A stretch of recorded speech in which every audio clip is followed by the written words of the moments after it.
The capital city, Kigali, lends credits to the popular view that Rwanda is the land of 1,000 hills. Exploring city, it has acquired the image of being probably the cleanest major city in the eastern region part of Africa. We will take a brief tour to see whether that image is indeed deserved.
Sena lutung izenzo zakho wangisiya mntana wodwa sodwa wangisiya khamba phansi ngezinyawo ndatela amaphone ezithathu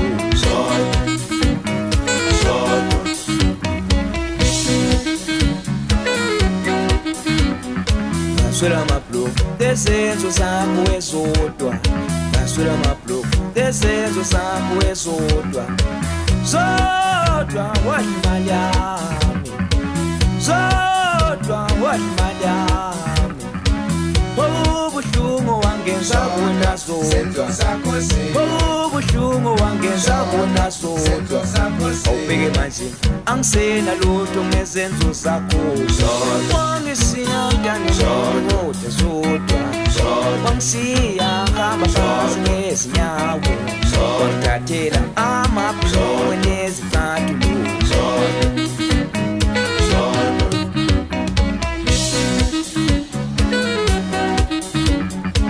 Zodwa wali yami Zodwa wali yami Zodwa wali yami Ubuhlungu wangenza bona zodwa Ubuhlungu wangenza bona zodwa Ubuhlungu wangenza bona zodwa Awubheke manje angisena lutho ngezenzo zakho Wangisiya mntana wodwa sodwa Wangisiya khamba phansi ngezinyawo Wandatela amaphone ezithathu Wangenza ntombi wodwa sodwa Wangisiya ngemanengenenge nka awusodwa Umpempe kwawusodwa Umpempe kwawusodwa Umpempe kwawusodwa Umpempe wangenza kodwa sodwa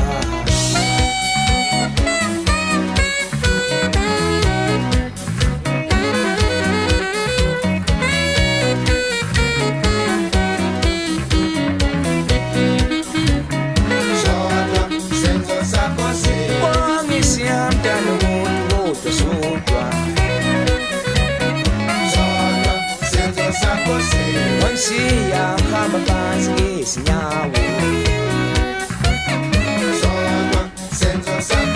Wandatela amaphone nezithathu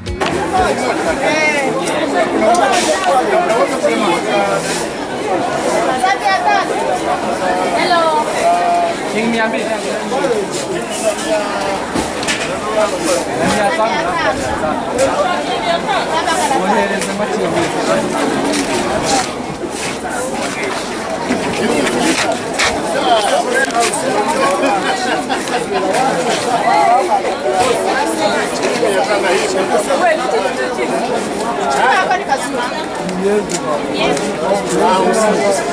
Unasema kweli?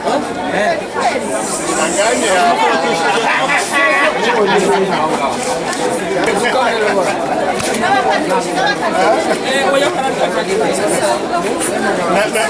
Na hiyo chungwa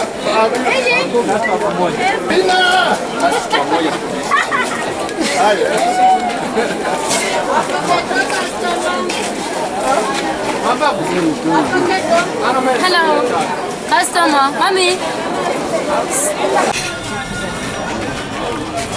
She said this costs 7,000 and this is 5. So she says, but if we come and find the other lady here, she will eventually change for us without adding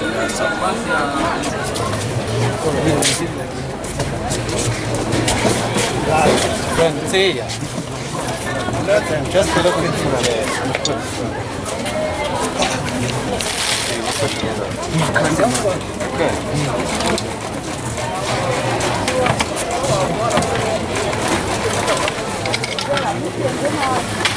Hai, sasa. Okay, okay. Hii tunabadilisha ule ufungu wapi? Yeah.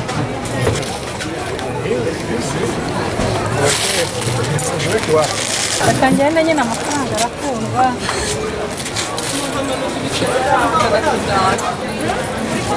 Bari kudufata kamera.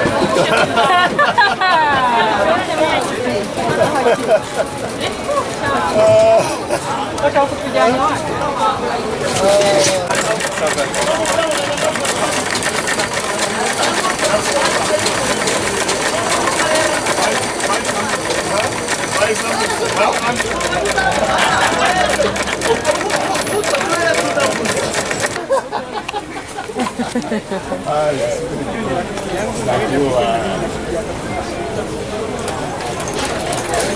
Tereza neza umuntu.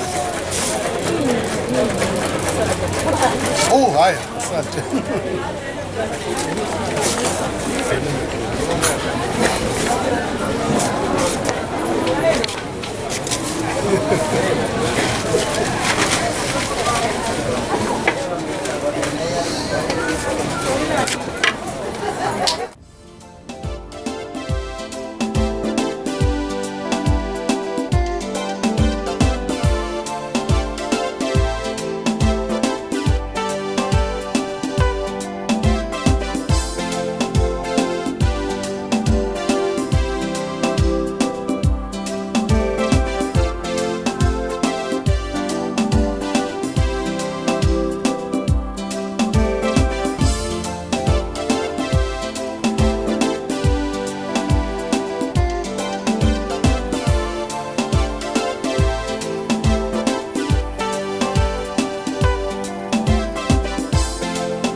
Rwanda is also famous for its gorillas.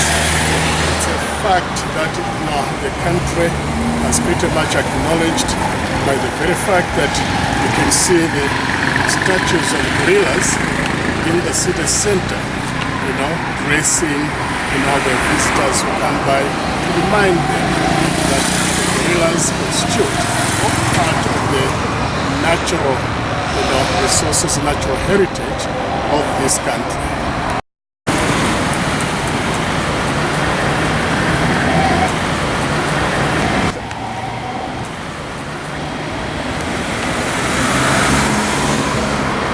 For many people, mention of Rwanda brings up news or memories of the genocide of 1994.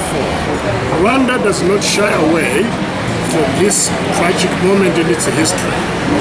Instead, it is acknowledged, commemorated, and out of it, Rwanda continues to endeavor to build a more just and unified nation.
Like yours, but without.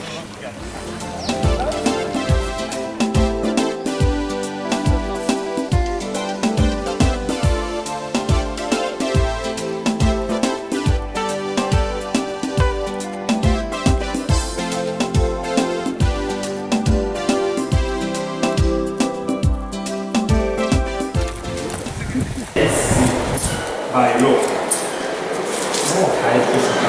I mean, from the country, any new building must have this for people with disability.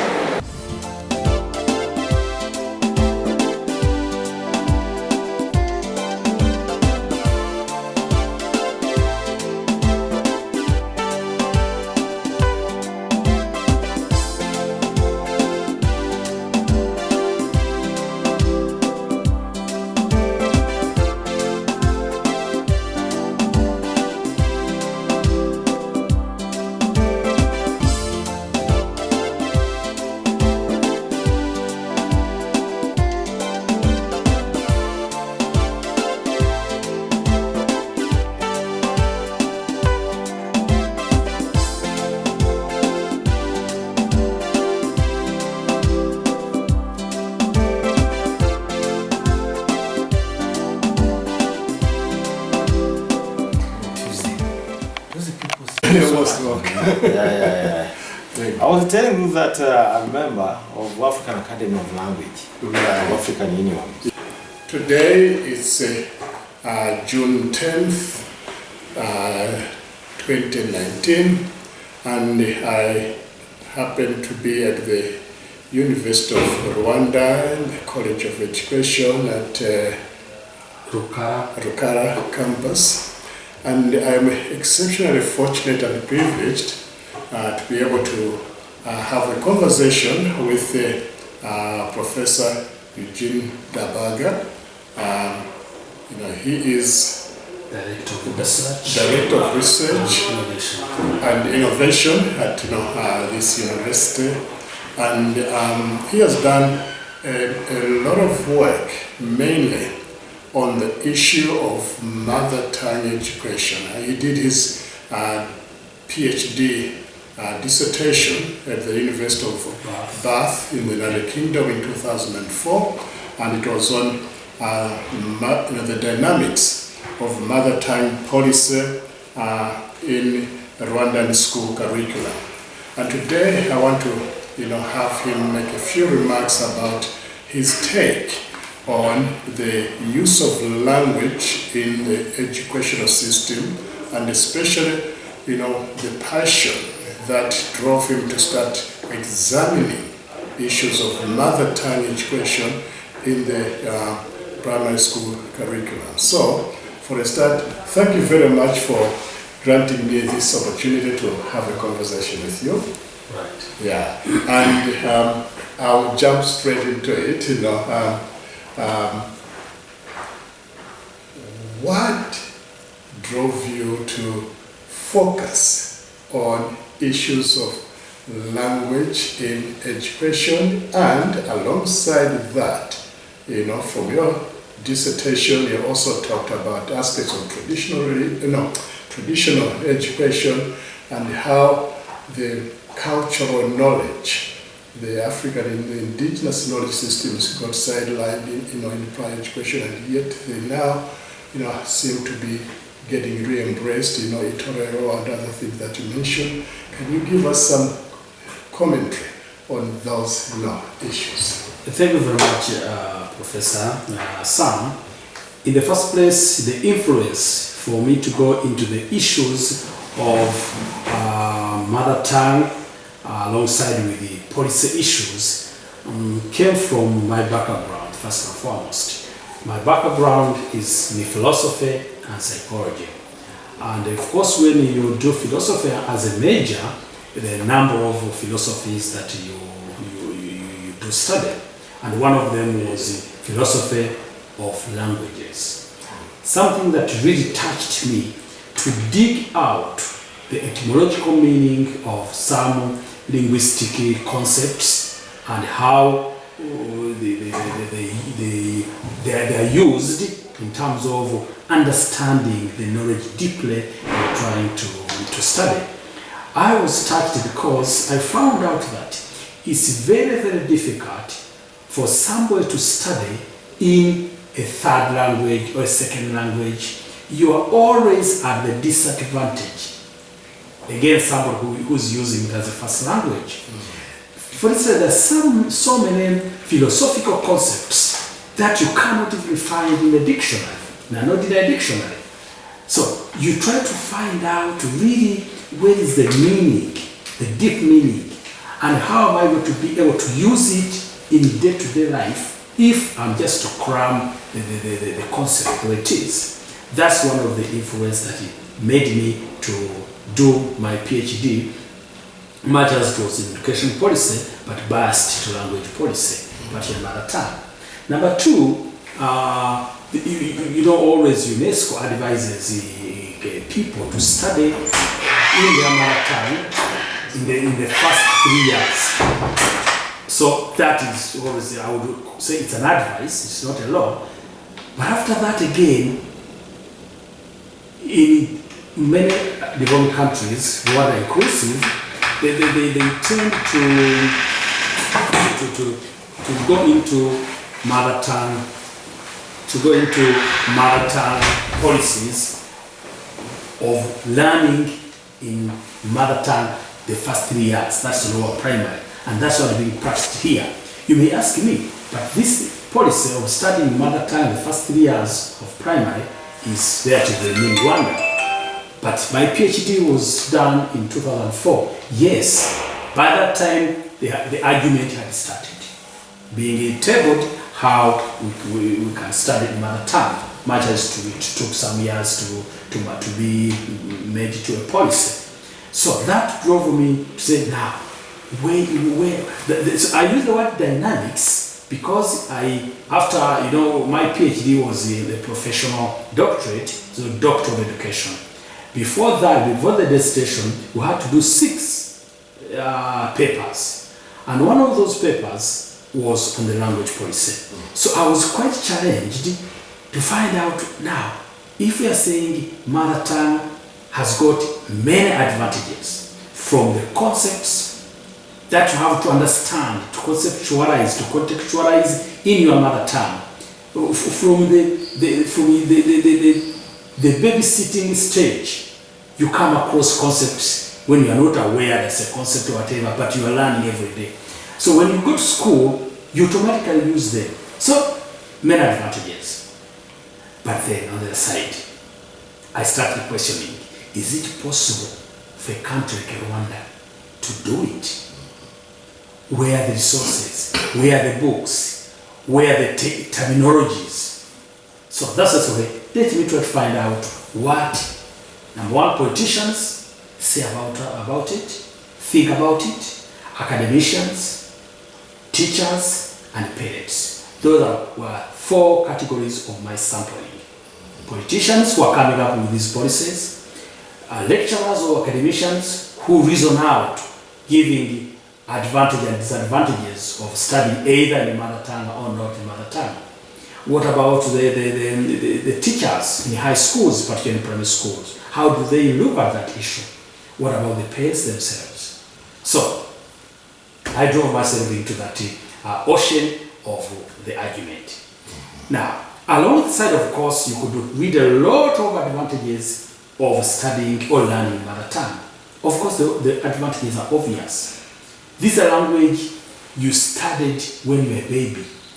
Hearing your parents' discussions, traditional proverbs and sayings and the idioms which help you understand the real life. And philosophy is about real life. So, you use this very knowledge to understand the heavy one. As you know, in education pedagogy, one of the very important principles is that you study from the known to the unknown, from the soft concept to the complicated ones. So that's why mother tongue comes in. So many advantages. But then, along the way, I look at the policy issues. Of course, when we talk about mother tongue, there are other linkages, advantages they link to mother tongue. Talk about business. If you negotiate business in your mother tongue, you understand which kind of business you would love to engage into. It comes to the issues of politics. Because if you want to have politics, it's not a question of cut and paste the Western politics. Democracy, what does it mean to an African, to a remote country? But then on the side, I start the issue of policies and the resources. Policies may talk about very beautiful things, so many advantages in terms of studying in mother tongue. But what are the resources? In other words, where are the books? Talk about chemistry books. In Rwanda, where are they? Physics, mathematics, where are they? Apart from the resources in terms of finance, what about the terms, the technical terms for physics, biology, whatever? How are we going to, you're a linguistics person, how are we going to come up with all those concepts in local languages? That's why when I was defending my doctorate, my external examiner said, Eugene, I want to tell me in black and white. At the beginning, I could see your arguments very critical and coherent and consistent. But then, towards your conclusions, I get lost. The beginning, mother tongue as a very critical channel to study, to master something, to appreciate, let me use the word, to appreciate knowledge. But towards the end, it's like you are going back and saying, we shouldn't. So where is your conclusion? And my answer was, yes, many advantages of studying mother tongue. From conceptualizing ideas, understanding, application, capacity to use the knowledge into different areas, diverse areas. But now, where we are today as Rwanda, are we able to create these concepts today? Are we able to have these books put in the mother tongue? Asia knew this long time ago. they were also colonized, but they discovered the trick so soon. Say, let's use our mother tongue. But to us, if we are tempted to say drastically, let's go back and start using mother tongue, we shall go back 100 years ago, if not more than that. Meanwhile, the world will be leaving us behind. So the conclusion is, I said, let there be a strong curriculum for mother tongues. Not only Rwanda, but even other countries with a monolingual society would do that. A strong curriculum and compulsory from primary up to O level. Because for sure, if the curriculum is so strong, the whole 6 years, 7 years of primary, 4 years of O level, you teach strong mother tongue, idioms, proverbs, sayings, grammar, cultural aspects. For sure, you have a strong Rwanda. Well-founded in his or her mother tongue. Otherwise, today what's happening, English, French are languages or they are symbols of elite.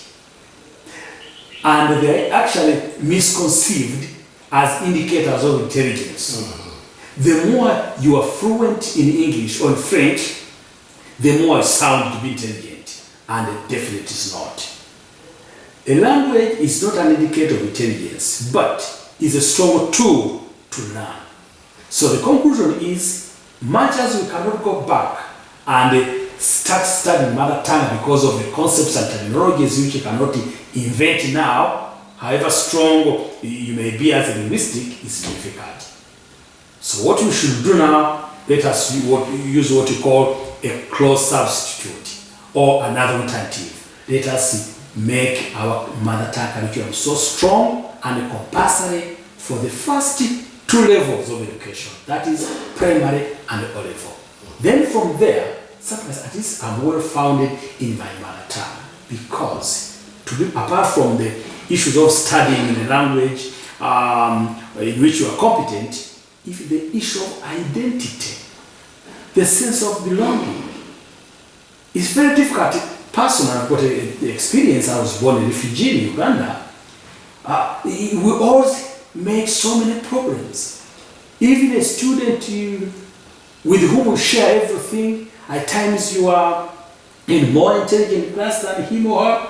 Sometimes when you are a little bit well off, he or she could overlook you because you are not a national of the country. So, identity, sense of belonging.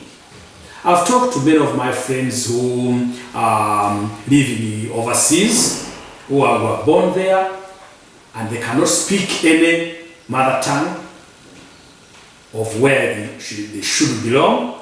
But you find them, some of them who are sincere, tell you that it's so painful.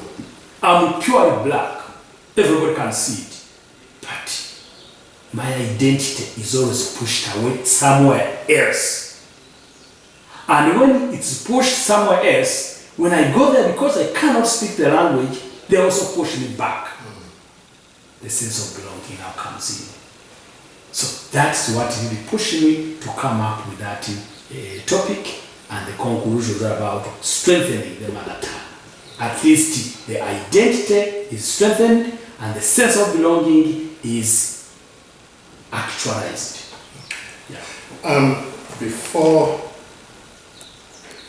we finish off, let me pick up one other aspect of what you discussed in your dissertation, which really has to do with the content as opposed to the language. All right. If I recall correctly, you did point out that formal education here in Rwanda, was really sort of handled by, I think, the Catholics, all right, and used French, and the content really sort of, excluded, African knowledge systems, and you do mention something about how traditional education, used various things. I think the word I remember is that of Itorero, and then you had others. I wanted you to comment on that. To what extent, do you think that, the recent, upsurge of incorporating traditional knowledge is really significant for HQ, for the children to become aware, to comprise part of the knowledge that the education should really be providing in the schools? That's a very good question, because actually that goes into my latest research on peace building, or peace education generally, which I did with the University of Sussex with Professor Yusuf. Now, when we talk about traditional knowledge or formal education versus indigenous knowledge, we are talking about, again, the basics. Somebody must have somewhere to begin. I don't think there is any society that suffers from lack of knowledge. Every society has got epistemological beginning. That's the knowledge where they begin to learn. And so, before we go into the physics, that's more often than not it's modern physics influenced by the Western world and the technologies. There are a number of traditional knowledge that you could start teaching a student to act as a basis or as a base for physics, for biology. And that knowledge is there. That's why today Rwanda is highly advocating what you call homegrown solutions. In other words, we've got many problems, economic problems, social issues, genocide that happened in Rwanda, genocide against the Tutsi, poverty, diseases. But we cannot wait to use the Western approaches. It's not bad, I don't want to be mistaken, it's not bad, but it will do better to start with what we know, what we have, for two good reasons. Number one, the understanding of how to solve a problem will be easier when you start from something that you know. Sustainability will be possible. You have mentioned the word Itorero. Itorero is all about traditional schools, whereby younger people could be taught various values of the society. And the whole rationale, I'll talk about respect, loving, different morals, the relationships among the people. Now, the rationale is, you may have knowledge, whether scientific knowledge or social knowledge, but if you're not a full human being who appreciates the values of your own people, that knowledge can turn out to be dangerous. You study physics, chemistry, whatever, and use it to kill your own people. But if you know the values of your society, what's good for you, what's not good for you, for the society at large, then it works as a basis. Apart from the values themselves, traditionally, we had a lot of medicine, which used to personally, I'm 52 years now, but I was always given traditional medicine and it could work. Talk about, and from leaves, roots. The problem is, because of the pressure and influence from the Western technology, anything African was always crude, backward, whatever. So nobody could take a chance. And of course, plus our poor leadership all along after the so-called independence. Instead of promoting indigenous knowledge so that we grow gradually into scientific discovery, they could also just look at the Western medicine, the Western technology, and ignore theirs. So what I'm saying, through the Itorero, through homegrown solutions, you can say, come on, we used to use this medicine here and there, and it could work. Where is the secret behind it? something funny we always give. I know in the Western world you may pronounce it differently. Here we call it sauna, but then so some people call it sauna. Right. But sauna is traditionally available. My mom used to heat a lot of leaves, roots in a big pot, get some blankets and the traditional clothes, put on you, and Maria could disappear. Another type of fevers. But because we think that we're now educated, you got sauna with machines, with people massaging you, but very expensive. How many people can afford?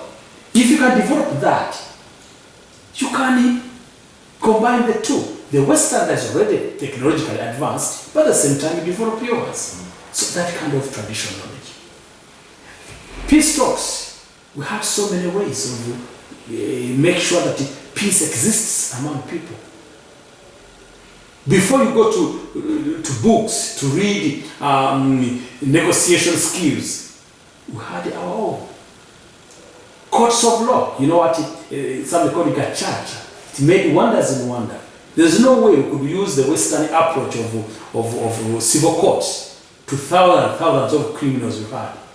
But gachacha, the word gachacha means it's like a ground with grass. You sit down and talk about issues, discuss it openly. The judges, we've got a word for abunzi. Abunzi, the verb kunga means to join, literally means to join. So if people had conflicts, in a way that they have broken, so abunzi come together to help you to discuss what was the cause of this problem. So they bring you back together. That is the traditional court, traditional advisors, counseling. So if you begin from the word itself, kunga, to join, some would understand simply. If you dream the word. Actually, my professor, before I started my topic, Professor Andy Stables, asked me a very important question which I'll never forget. He said, Eugene, in which language do you dream? I said, come on, what this guy was for me? And he said, okay, he said, let me make your life simple. When you are surprised, when you are shocked, what first statements come to your mind and which language? He said, okay, now I understand. When I'm shocked, I'm surprised, I cannot use the Kinyarwanda statement. Automatically, Luganda comes. Why? Because that's my first language. It's not my mother tongue, but it's my first language in terms of competence. So that means if you have your mother tongue and you become so competent in it, the sense of identity is back, sense of belonging is back, and the capacity to use your knowledge. That's how the whole argument.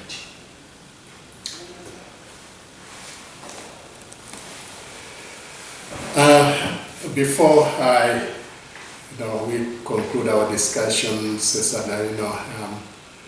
do you have any last comment that you might want to throw in?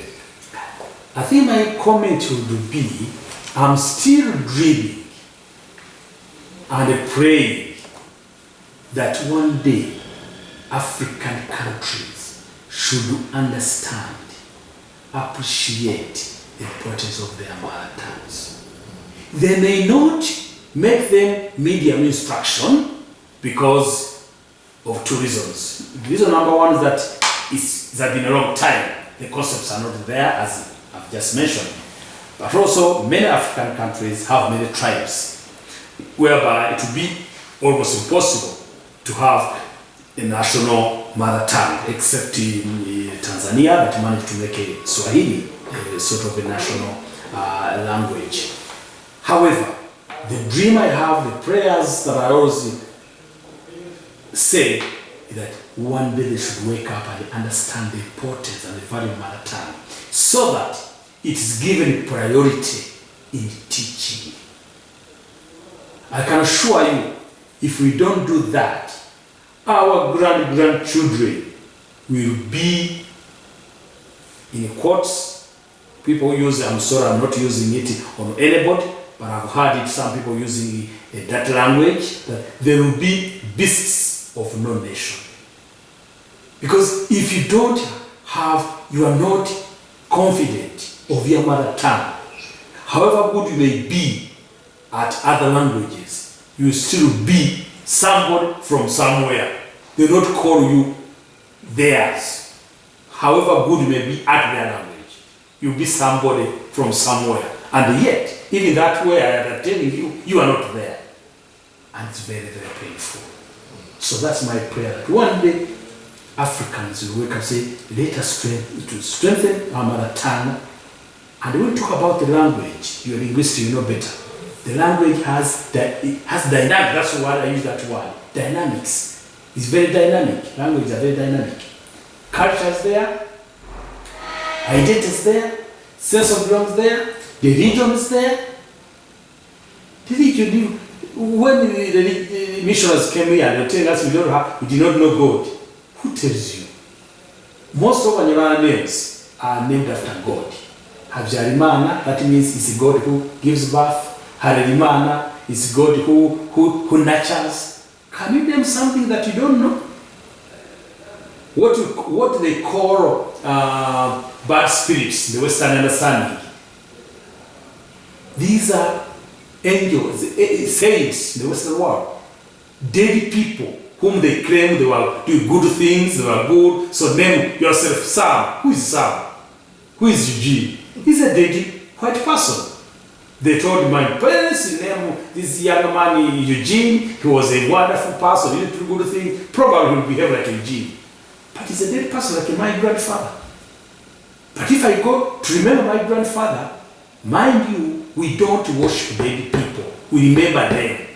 Even pouring beer on the ground, because my father used to love beer, because beer is a symbol of respect and a collegiality and a bond in African understanding. We are not worshiping them. We are remembering them. The way Christians go to churches to remember the day of St. Teresa, the day of St. James. Same. The same philosophy. So, appreciating your way of life is very critical if you want to maintain and respect your identity.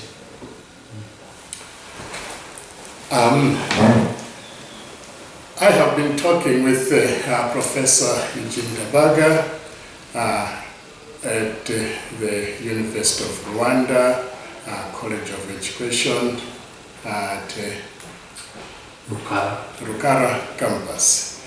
And in conclusion, I want to say thank you very much for granting me the time to share with you, or if you share with me, the views that you have about mother tongue, about cultural knowledge, and the necessity of being grounded in one's culture, in one's language, to make sure that your identity, is intact, and you know where you belong, and you know that you don't wind up being a beast of no country, and on that score, I really want to say thank you very much. Thank you very much. It's a pleasure.